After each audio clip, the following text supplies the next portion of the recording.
Hello everyone, मैं अजय ओझा आप सभी का अजय एकेडमी यूट्यूब चैनल पर हार्दिक स्वागत करता हूं। तो बच्चों, इससे प्रीवियस की क्लास में हमने law of chemical combination, significant figure, ठीक है ना, 7 एसआई यूनिट्स, इन सब के बारे में हमने डिटेल से डिस्कशन कर लिया था। ठीक है, आज की क्लास हम स्टार्ट कर रहे हैं डाल्टन्स एटॉमिक थ्योरी से। अगर आपने इससे प्रीवियस लेक्चर नहीं देखा है तो डिस्क्रिप्शन में लिंक दे रखी है मैंने, आप जाइए और वहां से प्रीवियस लेक्चर देखिए। ठीक है, चलो आज स्टार्ट करते हैं डाल्टन्स एटॉमिक थ्योरी। ठीक है ना, डाल्टन सबसे पहले वो साइंटिस्ट था जिसने एटम के बारे में हमको नॉलेज दी। ठीक है ना, अगर मैं इंडिया की बात करूं तो इंडिया में हमारे जो भारतीय वैज्ञानिक थे उन्होंने डाल्टन से काफी साल पहले ही क्या बता दिया था, एटम की डेफिनेशन बता दी, जिसमें सबसे पहला जो नाम आता है वो आता है महर्षि कणाद का। महर्षि जो कणाद है उन्होंने सबसे पहले परमाणु की अवधारणा दी थी और उन्होंने बताया था कि कोई भी सब्सटेंस है उसका जो सबसे छोटा पार्टिकल है, सबसे सूक्ष्मतम जो कण है, उसे क्या बोलते हैं, परमाणु। लेकिन अगर हम वैसे देखें तो ये जो डाल्टन थे वो ब्रिटिश अध्यापक थे, ब्रिटिश स्कूल में। ठीक है ना, इन्होंने सबसे पहले किसकी अवधारणा दी भाई, एटम की। एटम के बारे में इन्होंने बताया। ठीक है ना, देखो तो इन्होंने क्या बोला कि कोई भी मैटर है, matter is formed by smallest individual particle known as atom. ठीक है ना, कोई भी मैटर है वो छोटे छोटे स्मॉलेस्ट पार्टिकल से मिलकर बना है। और वो स्मॉलेस्ट पार्टिकल कैसे हैं, इंडिविजुअल। इंडिविजुअल का मतलब जिनको और ज्यादा टुकड़ों में नहीं बांट सकते, उनसे मिलकर बना है, जिनको क्या बोलते हैं हम, एटम। यानी इन्होंने क्या बताया कि एटम सबसे स्मॉलेस्ट पार्टिकल है जिसके आप और ज्यादा टुकड़े नहीं कर सकते। जैसे ये मार्कर है, इस मार्कर के इतने टुकड़े करते जाएं कि लास्ट में हमको एक ऐसा टुकड़ा मिले जिसके और ज्यादा आप टुकड़े ना कर सको, तो उसे क्या बोलेंगे हम, एटम। ये बात किसने बताई आपको, डाल्टन नामक साइंटिस्ट ने। ठीक है, दूसरा इन्होंने पोस्टुलेट क्या दिया, all the atoms of same elements are equal. ठीक है, मतलब समझो इसका। ठीक है, कि कोई सेम एलिमेंट्स है तो उनके सारे एटम कैसे होंगे, सेम। जैसे कोई एलिमेंट्स ए है तो ए के सारे एटम कैसे होंगे, एक जैसे। अब ये एक जैसे किस किस प्रॉपर्टी में हो सकते हैं, शेप में हो सकते हैं, साइज में हो सकते हैं, वजन में हो सकते हैं, मास में हो सकते हैं। कहने का मतलब कि अगर कोई एलिमेंट्स ए है तो ए, इसके जितने भी एटम होंगे वो एक जैसे होंगे, इनका वजन भी एक जैसा होगा, इनकी साइज भी एक जैसी होगी और इनकी शेप भी एक जैसी होगी। बात आ गई समझ में। और कोई दूसरा एलिमेंट्स है तो वो भी आपस में एक जैसा होगा। जैसे मैं बोलूं कि कोई दूसरा एलिमेंट्स बी है तो बी भी आपस में कैसा होगा, सेम। सारे बी कैसे होंगे, एक जैसे होंगे। ठीक है, नीचे वही बात आ गई, atoms of different elements also differ in mass. और अगर कोई डिफरेंट एलिमेंट्स हैं तो वो साथ के साथ मास में भी, वजन में भी क्या होंगे, डिफरेंट होंगे। जैसे ए का वजन अगर 5 ग्राम है तो मान के चलो बी का वजन कुछ अलग होगा, हो सकता है 3 ग्राम हो सकता है 10 ग्राम हो। ठीक है, बात आ रही समझ में।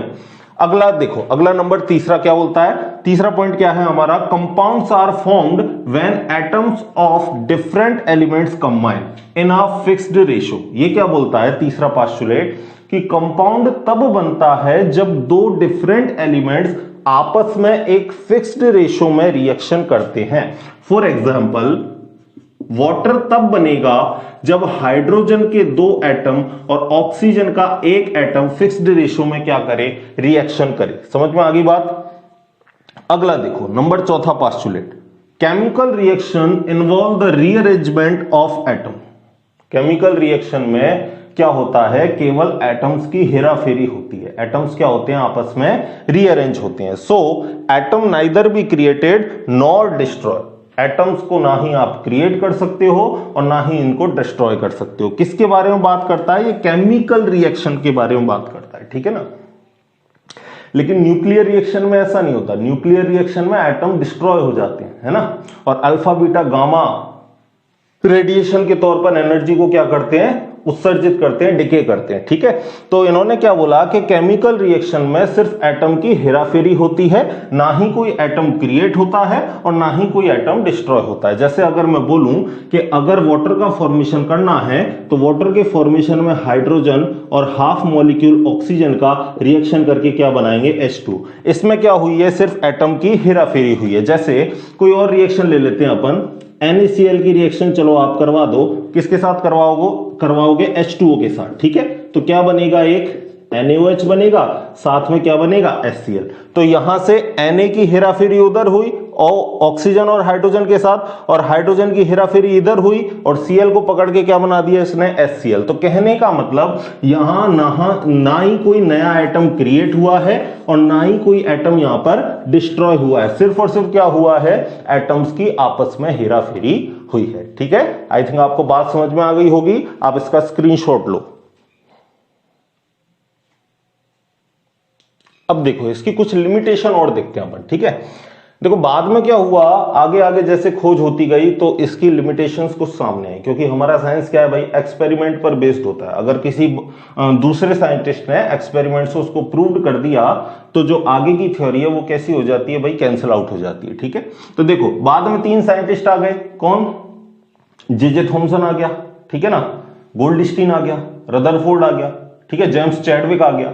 इन्होंने क्या बोला कि भाई एटम जो है वो सबसे स्मॉलेस्ट इंडिविजुअल पार्टिकल नहीं है, एटम्स के भी फंडामेंटल पार्टिकल्स हैं, और उन्होंने डिस्कवर कर लिया किसको, इलेक्ट्रॉन, प्रोटॉन और किसको, न्यूट्रॉन को। तो यहां पर डाल्टन्स का पहला स्टेटमेंट गलत हो जाता है कि एटम ही सबसे स्मॉलेस्ट पार्टिकल है।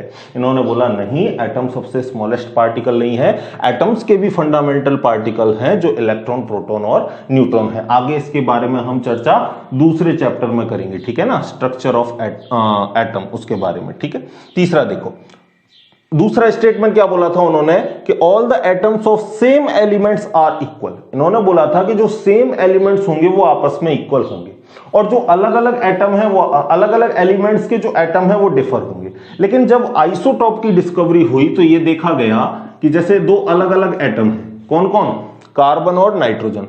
तो कार्बन का एक आइसोटॉप था जिसका एटॉमिक मास कितना था, 14, और नाइट्रोजन का भी एक आइसोटॉप था जिसका एटॉमिक मास कितना था, 14। तो देखो एटम एलिमेंट्स 2 अलग अलग हैं, लेकिन इनके मास कैसे आ रहे हैं भाई, सेम। तो ये बात तो गलत हो गई।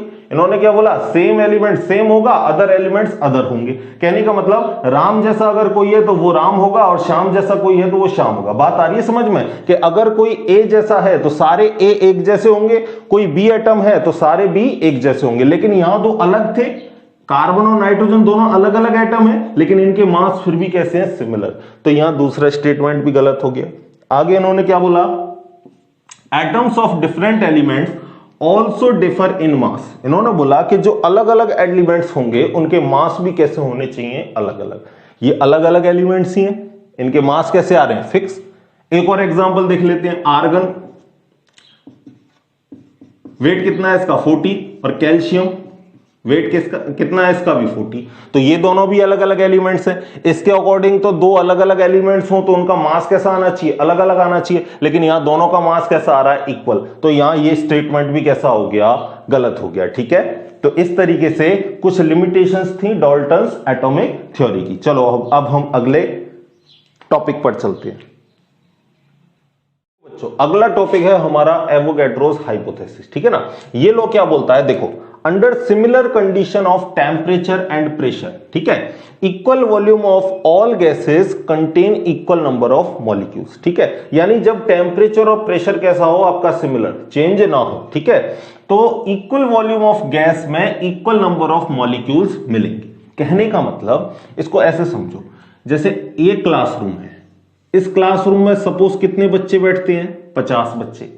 तो इसी साइज का अगर कोई दूसरा क्लासरूम होगा तो उसमें भी कितने बच्चे बैठ सकेंगे, 50 बच्चे। यही तो ये लॉ बोल रहा है कि अगर इक्वल वॉल्यूम हो तो इक्वल वॉल्यूम में जितने गैसेस के मॉलिक्यूल्स पाए जाएंगे उतना ही अगर इक्वल वॉल्यूम मिले तो उसमें भी गैसेस के मॉलिक्यूल्स उतने ही पाए जाएंगे। ठीक है, लॉ समझ में आ गया आपको। अगला देखो, अब इसकी कुछ एप्लीकेशन देखो। It gives clear definition of atoms and molecules. Limitation ये डाल्टन्स की रह गई थी, ठीक है ना। डाल्टन ने एटम के बारे में तो बताया, लेकिन उनको क्लियर डिफाइन नहीं किया कि एटम हम किसको बोले और मॉलिक्यूल हम किसको बोले। ठीक है, एवोगैड्रो ने क्या किया, एटम्स और मॉलिक्यूल दोनों की क्लियर डेफिनेशन दी। एटम की डेफिनेशन क्या दी इन्होंने, कि the smallest part of an element which takes part in a chemical reaction is called atom. ठीक है, किसी भी एलिमेंट्स का छोटे से छोटा पार्ट जो किसी केमिकल रिएक्शन में पार्टिसिपेट करे, किसी रासायनिक अभिक्रिया में भागीदारी ले, तो उसको हम क्या बोलेंगे, परमाणु बोलेंगे, एटम बोलेंगे। ठीक है, ये डेफिनेशन किसकी हुई, एटम की। अब मॉलिक्यूल की डेफिनेशन क्या है, the smallest part of an element और compound which has its independent existence. ये वर्ड आपको खास कर याद रखना है, किस केस में, मॉलिक्यूल के केस में, कि मॉलिक्यूल कैसा होगा भाई, इंडिपेंडेंट एग्जिस्टेंस, वो स्वतंत्र अवस्था में रह सकता है, इज कॉल्ड अ मॉलिक्यूल। ठीक है, यानी एटम फ्रीली हो या ना हो इससे फर्क नहीं है, लेकिन मॉलिक्यूल वही होगा जो इंडिपेंडेंट एग्जिस्टेंस रखता हो। जैसे फॉर एग्जांपल मैं आपको बोलूं कि किसी रिएक्शन में हाइड्रोजन पार्टिसिपेट कर रहा है, तो हाइड्रोजन फ्रीली रह सकता है क्या, नहीं रह सकता। क्यों, क्योंकि हाइड्रोजन कैसा होता है, डाई एटॉमिक, H2 फ्रीली रह सकता है, लेकिन अगर अकेला हाइड्रोजन एटम फ्रीली नहीं रह सकता। तो कहने का मतलब मॉलिक्यूल वो ही होगा जो क्या हो, इंडिपेंडेंट एग्जिस्टेंस रखता हो। और दो एटम को मिलाकर क्या बनता है, मॉलिक्यूल। और अगर मॉलिक्यूल को आप तोड़ दो तो क्या मिलेंगे आपको, एटम मिलेंगे। ठीक है, बात आ गई समझ में। अगला देखो, दूसरा एप्लीकेशन देखो। दूसरा एप्लीकेशन क्या बोलता है, to determine the atomicity of elementary gases. ठीक है ना, एलिमेंट्स की एटोमिसिटी के बारे में भी बताता है। हिंदी में इसको बोलते हैं परमाणुकता। क्या होती है ये, एक मॉलिक्यूल के अंदर कितने एटम मिलते हैं उसी को हम क्या बोलते हैं, परमाणुकता, जिसको इंग्लिश में क्या बोलते हैं, एटोमिसिटी। ठीक है, तो देखो H2, O2, N2 ये सारी की सारी कैसी कैसे हैं, डाई एटॉमिक, तो इनके लिए एटोमिसिटी की वैल्यू कितनी होगी, 2। P4 के लिए कितने एटम आ रहे हैं, इसमें 4, तो इसके लिए वैल्यू कितनी होगी, 4। एसिड के अंदर कितने एटम आ रहे हैं, 8, इसकी क्राउन शेप होती है। ठीक है ना, तो इसकी एटोमिसिटी कितनी हो गई, 8। ठीक है, तो आप इसका स्क्रीनशॉट लो। देखो अगला एप्लीकेशन क्या है, ये रिलेशन बताता है आपको किस किस के बीच में, वेपर डेंसिटी के बीच में और मोलर मास के, जिसको आप मॉलिक्यूलर वेट भी कह सकते हो या मॉलिक्यूलर मास भी कह सकते हो। ठीक है, रिलेशन क्या है, molar mass equal to 2 into vapour density. इस फॉर्मूले को आप एज इट इज याद रखोगे। अगले एप्लीकेशन की तरफ चलते हैं, जो है number 4, to determine volume mass relationship of gases. ठीक है ना, और ये भी आपको आगे बहुत न्यूमेरिकल्स में काम आने वाला है। आप याद रखोगे कि एसटीपी या एनटीपी पर जो 1 मोल गैस का जो वॉल्यूम है वो कितना होता है, 22.4 लीटर। अपन को डेरिवेशन करने की जरूरत नहीं है, डायरेक्ट याद रखो, न्यूमेरिकल में आपको एज इट इज काम में आने वाला है। ठीक है, एसटीपी क्या होता है, स्टैंडर्ड टेम्परेचर एंड प्रेशर, और एनटीपी क्या होता है, नॉर्मल टेम्परेचर प्रेशर। बात एक ही है, कितनी होती है टेम्परेचर की वैल्यू, 0 डिग्री सेल्सियस या 273 केल्विन, और प्रेशर कितना होता है, 1 atm, और 1 atm बराबर आपको मैंने पहली क्लास में बताया है क्या होता है, 760 mmHg, मिलीमीटर ऑफ मरकरी। ये भी आपको याद रखनी है। 1 मोल गैस एसटीपी और एनटीपी पर इसका वॉल्यूम कितना होता है, 22.4 लीटर। स्क्रीनशॉट लो आप इसका।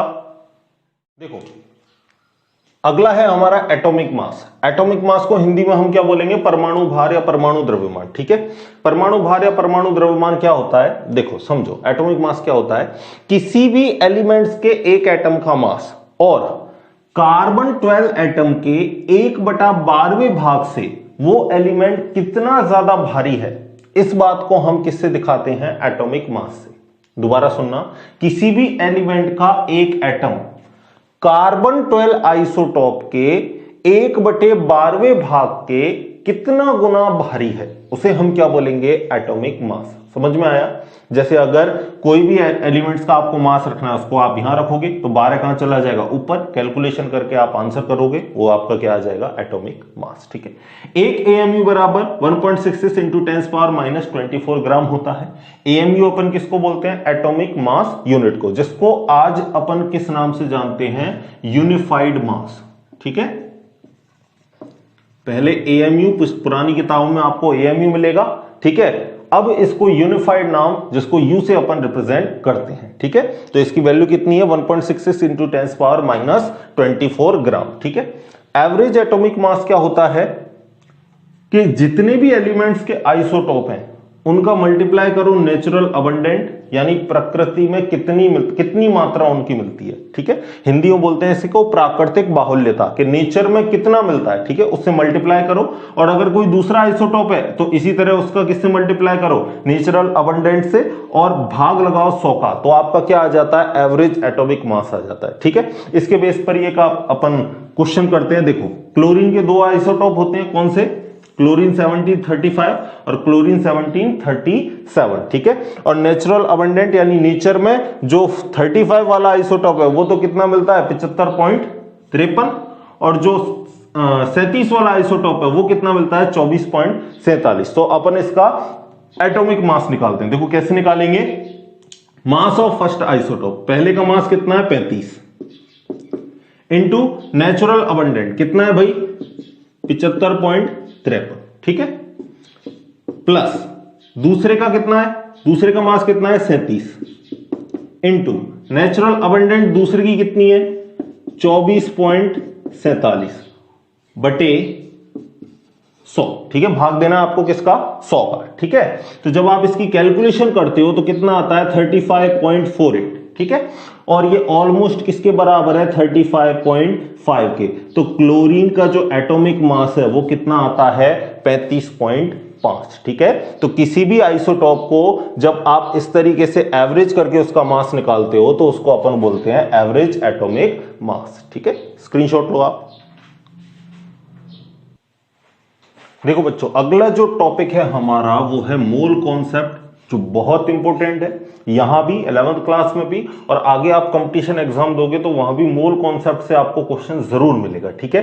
तो देखो मोल कॉन्सेप्ट क्या है, पहले इसके बारे में मैं आपको थोड़ा सा बता दूं कि ये जो मोल कॉन्सेप्ट है वो एटम्स मॉलिक्यूल्स को गिनने की एक यूनिट है, ठीक है। जैसे हमारे लिए गिनने की यूनिट क्या है दर्जन, एक दर्जन बराबर हमारे लिए क्या है, एक दर्जन बराबर हमारे लिए है 12। अब चाहे वो कोई भी चीज हो, ठीक है ना, मैं बोलूं 1 दर्जन किताब है तो भी 12 किताब है, 1 दर्जन मार्कर तो भी कितने मार्कर 12, 1 दर्जन बॉल तो भी कितनी बॉल 12 बॉल, ठीक है। तो इसी तरीके से एटम्स मॉलिक्यूल्स को गिनने के लिए एक यूनिट दी गई जिसका क्या नाम है मोल, और एक मोल बराबर क्या कितने एटम होते हैं 6.022 इंटू 10⁻23, ठीक है।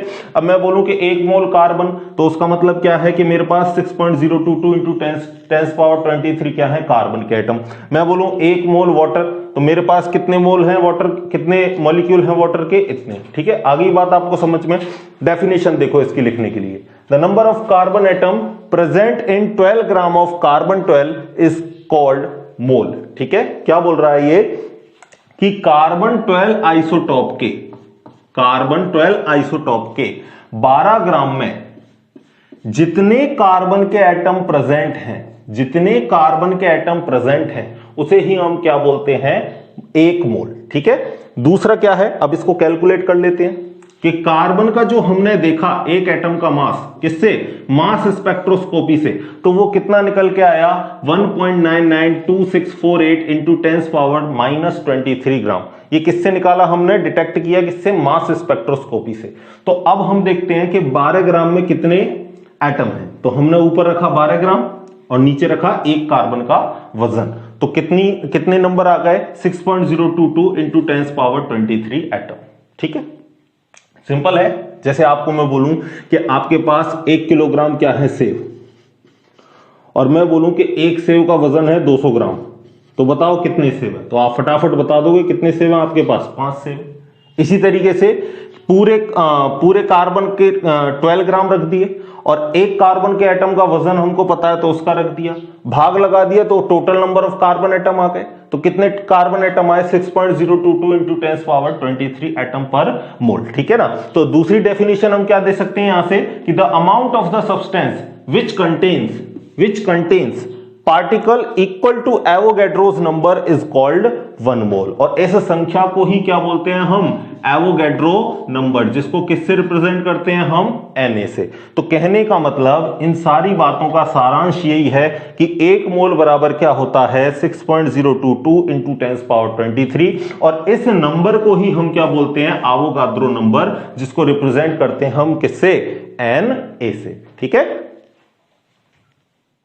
देखो बच्चों, पूरा जो मोल कॉन्सेप्ट है वो इस चार्ट के अंदर है। अगर ये चार्ट आपको अच्छे से याद है तो आप मोल कॉन्सेप्ट का कैसा भी न्यूमेरिकल आप अच्छे से ला सकते हैं, अच्छे से सॉल्व कर सकते हैं, ठीक है। ये चार्ट आपको मस्ट याद होना चाहिए। चलो पहले इस पूरे चार्ट को समझते हैं, ठीक है। मोल, अगर मोल से आपको नंबर ऑफ पार्टिकल जाना है, नंबर ऑफ पार्टिकल का मतलब क्वेश्चन में अगर आपको नंबर ऑफ एटम्स पूछे, नंबर ऑफ मॉलिक्यूल्स पूछे, नंबर ऑफ आयंस पूछे, number of proton, number of electron, इस तरीके से अगर आपको क्वेश्चन आए तो मोल में आप मल्टीप्लाई करना किसका, Na का, किससे मल्टीप्लाई करोगे मोल को? Na से, ठीक है। और अगर मोल से आपको क्या पूछे, नंबर ऑफ पार्टिकल दे रखे हैं आपको और आपको मोल पूछे, तो आप क्या करोगे? डिवीजन कर दोगे किसका? Na का, यानी Na का क्या लगा दोगे आप? भाग लगा दोगे, ठीक है। इसी तरीके से अगर आपको मोल से क्या पूछे? मास ऑफ सब्सटेंस पूछे, मास किसमें? ग्राम में, तो आपको मोल से किससे मल्टीप्लाई कर देना है? मोलर मास से मल्टीप्लाई कर देना है। अगर उल्टा आ जाओ, अगर मास ऑफ सब्सटेंस दे रखा है आपसे और आपसे मोल पूछ रहा है, तो आप मोलर मास से क्या लगा दोगे? भाग लगा दोगे। इसी तरह मोल आपको दे रखा है और आपसे क्या पूछ रहा है? वॉल्यूम ऑफ गैस, तो आप किससे मल्टीप्लाई करोगे? Multiply by 22.4। Volume of gas दे रखा है किसमें? लीटर में, और आपसे मोल पूछ रहा है, तो आप भाग लगा दोगे किससे? 22.4 से। आ गई बात समझ में? इसी तरह मास ऑफ सब्सटेंस आपको ग्राम में दे रखा है और आपसे मास ऑफ सब्सटेंस पूछ रहा है किससे? AMU में पूछ रहा है, तो आप किससे मल्टीप्लाई कर दोगे? Na से। उल्टा आ जाओ, अगर AMU में दे रखा है और ग्राम में आपको पूछ रहा है, तो आप भाग लगा दोगे किससे? Na से। कुछ मैंने फॉर्मूले आपके लिए यहां पे और लिख रखे हैं आपको डायरेक्ट। देखो, मोल बराबर क्या होता है? मास अपॉन मोलर मास, ठीक है। और अगर मोल बराबर STP NTP पर देखना है तो क्या होगा? वॉल्यूम बटा मोलर वॉल्यूम, और मोलर वॉल्यूम आपको पता है STP NT पर कितना होता है? 22.4 लीटर, ठीक है। देखो, और नंबर ऑफ पार्टिकल पूछे तो आपको पता रखा है मैंने, मोल का मल्टीप्लाई किससे करना है? Na से। तो नंबर ऑफ पार्टिकल का अगर क्वेश्चन आए तो डायरेक्ट मोल का मल्टीप्लाई किससे करोगे आप? Na से, ठीक है। चलो क्वेश्चन देखते हैं। पहला क्वेश्चन बहुत सिंपल सा है, देखो, how many moles are present in 2.2 gram of CO2? क्या दे रखा है आपको? 2.2 ग्राम वजन दे रखा है किसका? CO2 का। क्या दे रखा है आपको? ये दे रखा है ग्राम। क्या पूछ रहा है आपसे? मोल। ग्राम दे रखा है, मोल पूछ रहा है, क्या करना है आपको? भाग लगाना है किसका? मोलर मास का। वही आ गया, मोल बराबर मास अपॉन मोलर मास। मास कितना दे रखा है इसने? कितना दे रखा है? 2.2। अब हमें क्या चाहिए? Molar mass. तो मोलर मास हम कैलकुलेट कर लेंगे CO2 का। एक का कितना वजन होता है? 12 ग्राम। एक का कितना होता है? 16। तो 16 गुणा 2 क्या हो जाएगा? 32। 32 और 12 कितना हो जाएगा? 44 ग्राम। तो भाग किसका लग जाएगा? 44 का। तो जब इसको सॉल्व करोगे तो कितने मोल आ जाएंगे? 0.05 मोल। ये हो गया आपका आंसर। दूसरा क्वेश्चन देखो, calculate the number of molecules. अब देखो, नंबर ऑफ मॉलिक्यूल्स पूछ लिया आपसे, कहने का मतलब नंबर ऑफ पार्टिकल्स आपसे पूछ रहा है। इन 1 ड्रॉप ऑफ वाटर, पानी की एक बूंद में क्या पूछ रहा है? नंबर ऑफ मॉलिक्यूल्स पूछ रहा है। किसके? वाटर के। हुज मास इज 0.018 ग्राम। कहने का मतलब ये ऐसे बोल रहा है कि पानी की एक बूंद का वजन ये रहा और इस पानी की एक बूंद में कितने मॉलिक्यूल प्रेजेंट है। तो नंबर ऑफ पार्टिकल पूछ रहा है, डायरेक्ट हम फॉर्मूला लगाएंगे। नंबर ऑफ पार्टिकल बराबर क्या होता है? Mole into Na। Mole into Na। और मोल बराबर क्या होता है? आपको पता है, मास अपॉन मोलर मास। मास कितना दे रखा है? 0.018 upon molar mass. Molar mass किसका निकालना है? वाटर का। आपको पता है एक हाइड्रोजन का एक, तो 2 का कितना हो जाएगा? 2। एक ऑक्सीजन का कितना होता है? 16 ग्राम। तो मिलके क्या हो जाएगा? 18 ग्राम। तो मोलर मास कितना आ गया? 18 गुणा हो जाएगा किससे? Na का मतलब 6.022 इंटू 10⁻23। ठीक है। जब 18 का आप इसमें भाग लगाओगे तो देखो कितना आ जाएगा? 0.001। ठीक है। और मल्टीप्लाई करोगे इससे, तो देखो इसको हम ऐसे भी लिख सकते हैं क्या? 10⁻³ लिख सकते हैं क्या इसको? अरे भाई, आपको मैंने पहली क्लास में बताया था, याद हो तो, साइंटिफिक नोटेशन में, कि डेसिमल अगर राइट हैंड साइड जाएगा तो वैल्यू किस में आएगी? माइनस में। कितना ले जा रहे हो आप? 1 2 3, तो माइनस में भी कितने आएंगे? 3। तो 10⁻³ आ गई। गुणा करो इससे 6.022 इंटू 10⁻23 से, तो 23 में से 3 चले जाएंगे तो कितना बचेगा? 20। तो आंसर क्या आ जाएगा? 6.022 इंटू 10⁻20। ये हो गया आपका आंसर। अगला क्वेश्चन और देखो बच्चों, if a mass of 94.5 ml of A gas at NTP is 0.2231 gram, calculate the molar mass of gas. ठीक है, कोई गैस दे रखी है जिसका NTP पर वॉल्यूम तो ये दे रखा है 94.5 ml और इसका वजन कितना है? 0.2231 ग्राम। और क्या पूछ रहा है? इसका मोलर मास पूछ रहा है आपसे। ठीक है, तो अब आपको सीधा सीधा एक फॉर्मूला पता है, डेंसिटी बराबर क्या होता है? Mass upon volume. ठीक है, होता है ना भाई, डेंसिटी बराबर क्या होता है? Mass upon volume. तो यहां से हम मोलर मास का निकाल सकते हैं? अरे निकाल सकते हैं ना। मोलर मास बराबर क्या हो जाएगा? Density into molar volume. अरे सीधी सीधी बात है, ये मोलर वॉल्यूम मान लो, इसको क्या मान लो? मोलर मास मान लो। तो मास बराबर क्या हो जाएगा? डेंसिटी का मल्टीप्लाई हो जाएगा किससे? वॉल्यूम से, ठीक है ना। तो डेंसिटी बराबर फॉर्मूला आपको मास अपॉन वॉल्यूम पता ही है। मास कितना दे रखा है? 0.2231 अपॉन वॉल्यूम कितना दे रखा है? 94.5 ml, ठीक है, इंटू वॉल्यूम। और मोलर वॉल्यूम एनटीपी पर आप सबको पता है कितना होता है? 22.4 लीटर। कितना होता है भाई? 22.4 लीटर। लेकिन यूनिट यहां किस में दे रखी है? एमएल में। तो आपको इसको भी किस में चेंज करना पड़ेगा? एमएल में। तो एमएल में यूनिट क्या हो जाएगी? 22400 ml, ठीक है। तो गुणा कर दो इसका किससे? 22400 ml से। तो आंसर क्या आ जाएगा आपका? 52.9। तो मोलर मास कितना निकल के आया? 92.9। तो आई थिंक आपको पूरा मोल कॉन्सेप्ट अच्छे से समझ में आया होगा, ठीक है। मिलते हैं इसी तरीके की अगली वीडियो में, तब तक पढ़ते रहिए, खुश रहिए, बाय बाय।